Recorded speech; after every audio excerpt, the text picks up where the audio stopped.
합니다. 여주 동행 바나바 라이프 여바라 시간입니다.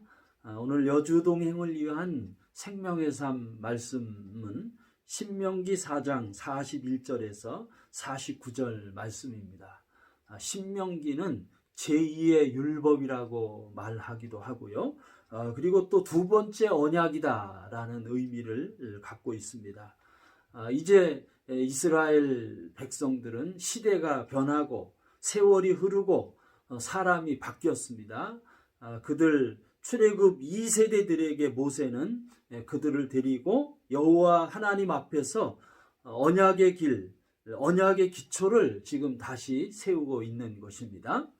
자, 그러면 오늘 우리 묵상 속에서 우리에게 이렇게 본받아 살아라 라고 하시는 주님이 주시는 모본의 음성을 먼저 나누겠습니다. 41절입니다. 그때 모세가 요단 이쪽 해 돋는 쪽에서 세 성읍을 구별하였으니, 모세는 출애굽 2세대들을 위해서 언약을 하나님 앞에서 갱신시키고 있습니다. 그렇게 언약을 갱신시킨 곳은 요단 동쪽 해 돋는 편이다, 이렇게 기록되어 있습니다. 하나님이 이스라엘 백성들에게 언약을 주실 때는 하늘로부터 불과 말씀으로 임하여 언약의 말씀을 주셨습니다. 그렇지만은 이제 그 언약을 실행하여 순종하는 곳은 땅입니다. 곧 하나님이 기업으로 주신 땅에서 그 언약이 이제 순종되어져야 하는 것이죠. 모세와 하나님의 언약을 이제 이스라엘 공동체와 더불어 여호와께 받은 것은 이미 38년 전이었습니다. 이스라엘 민족은 그들의 영토가 없이 지난 38년 동안 하나님의 언약을 붙잡고 하나님의 언약을 따라 살아왔습니다. 그들에게는 지난 38년 동안 현실적인 기업이 없어도 하나님의 언약을 하늘 영토로 삼아서 민족을 가꾸며 지금까지 유지해 왔던 것입니다. 참 오늘 이 말씀을 우리의 모본의 말씀으로 삼기를 원하는데요. 오늘 우리도 그렇습니다. 오늘 우리도 이 땅에서 눈에 보이는 경영과 기업을 세우기가 참 녹록지 않습니다. 그러나 먼저 우리는 하나님과의 언약을 우선적 가치로 갖고 사는 훈련을 우리는 매일매일 우리의 삶 속에서 받고 있습니다. 이것이 무너지지 않도록 해야 합니다. 이것이 무너지지 않도록 우리는 매일매일 하나님과 동행하고 예수님과 여주 동행하는 삶을 우리의 소중한 모본의 말씀으로 그렇게 붙잡아야 할 것입니다. 또 다음은요, 또 주님으로부터 우리가 순종하며 살아야 할 지시의 말씀 또 나누겠습니다. 그처럼 이스라엘 민족은 이 땅 위에서 자기의 기업이 없이 38년을 광야에서 살다가 드디어 이 요단 동편의 땅에서 그들의 처음의 기업으로 삼아 하나님과의 언약을 이제 그 모압 평지에서 받아들이게 되는 것입니다. 42절 말씀입니다. 이는 과거에 원한이 없이 부지 중에 살인한 자가 그곳으로 도피하게 하기 위함이며 그중 한 성읍으로 도피한 자가 그의 생명을 보존하게 하기 위함이라. 참으로 신명기에서 무척 아이러니한 것은 그 언약을 갱신하는 최세부 조항을 선포하기 이전에 먼저 도피처 또는 도피성이라 그러죠. 그 도피처를 먼저 구비하도록 오늘 모세는 지시하고 있는 것입니다. 시내산 언약의 율법대로라면 살인자는 그 피해 보복으로 처형을 받아야 합니다. 그렇게 처형을 받아 공의를 마땅히 세우게 되는 것이죠.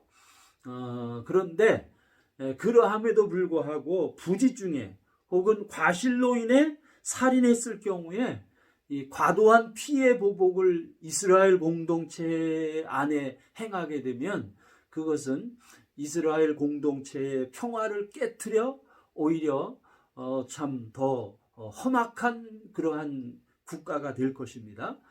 그래서 이것을 방지하고자 모세는 언약을 반포하는 그 땅에 먼저 도피처를 먼저 지정했던 것입니다. 자, 43절 우리 보겠습니다. 하나는 광야 평원에 있는 베셀이라 루벤 지파를 위한 것이요, 하나는 길앗 라못이라 갓 지파를 위한 것이요, 하나는 바산 골란이라 므낫세 지파를 위한 것이었더라. 그렇게 모압 평지에서 먼저 기업을 얻은 세 지파가 기업으로 얻은 그곳 땅에서 도피처를 먼저 성읍을 지정하라는 것입니다. 루벤 지파를 위해서는 베셀 성읍을, 갓 지파를 위해서는 길르앗 라못 성읍을, 그리고 므낫세 지파를 위하여서는 바산 골란의 그 성읍에 그들의 도피처를 세우라, 이렇게 지시를 하고 있는 것입니다. 하지만 과실치사로 원한을 받은 자가 도피처를 떠나는 순간 그는 피해 보복을 피할 수가 없는 것입니다. 이처럼 이 도피처는 예수 그리스도의 구속의 상징입니다. 죄와 허물로 가득한 우리가 이렇게 사망의 귀로에서 예수 그리스도가 우리의 피난처가 되는 거죠. 그래서 우리는 주 안에 거해야만, 예수 그리스도 안에 거해야만 우리는 이 같은 죄와 사망에서 구속함을 누릴 수가 있는 것입니다. 자, 또 이제 약속의 말씀 함께 나누겠습니다. 제2의 율법을 이제 제2세대 출애굽 세대에게 선포한 것은 요단 동쪽입니다. 45절 46절 보겠습니다. 이스라엘 자손이 애굽에서 나온 후에 모세가 증언과 규례와 법도를 선포하였으니 요단 동쪽 벳볼 맞은편 골짜기에서 그리하였더라. 이 땅은 헤스본에 사는 아모리 족속의 왕 시온에게 속하였더니 모세와 이스라엘 자손이 애굽에서 나온 후에 그를 쳐서 멸하고, 그렇게 45절 46절에 보면 구체적으로 그들의 이제 영토가 요단 동쪽의 벳볼 맞은편 골짜기에서부터 이제 율법을 다시 선포함으로 그곳에서 출발하고 있습니다. 그리고 그 땅은 아모리 족속 헤스본 왕 시온을 이스라엘 백성이 여호와의 진멸 전쟁을 수행함으로 얻은 땅입니다. 또 47절 보겠습니다. 47절. 그 땅을 기업으로 얻었고 또 바산 왕 옥의 땅을 얻었으니 이 두 사람은 아모리 족속의 왕으로서 요단 이쪽 해 돋는 쪽에서 살았으며, 이스라엘은 역시 아모리 족속의 바산 왕 옥의 땅도 진멸 전쟁으로 말미암아 하나님으로부터 기업으로 얻게 되었습니다.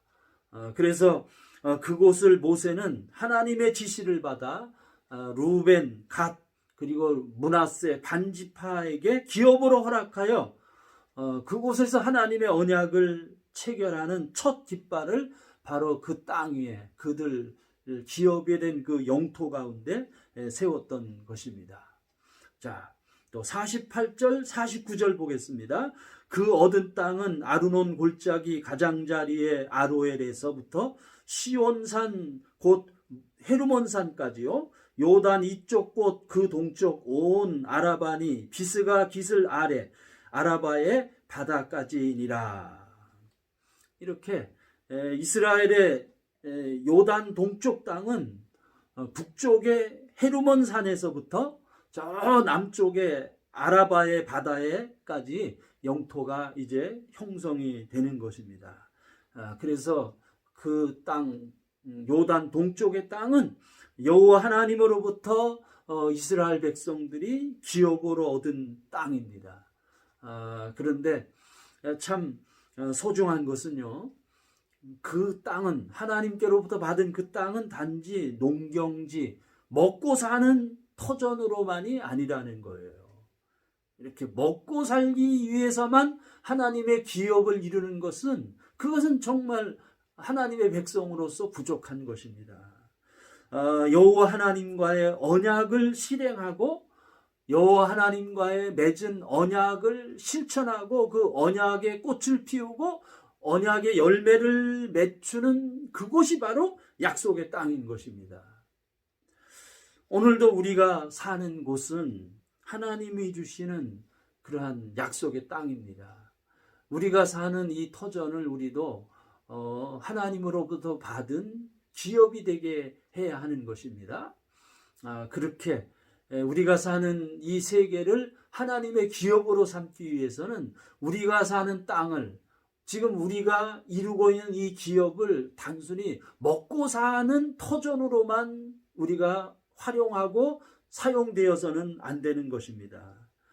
그것은 정말 하나님의 기업이 될 수 있도록 해야 되고요.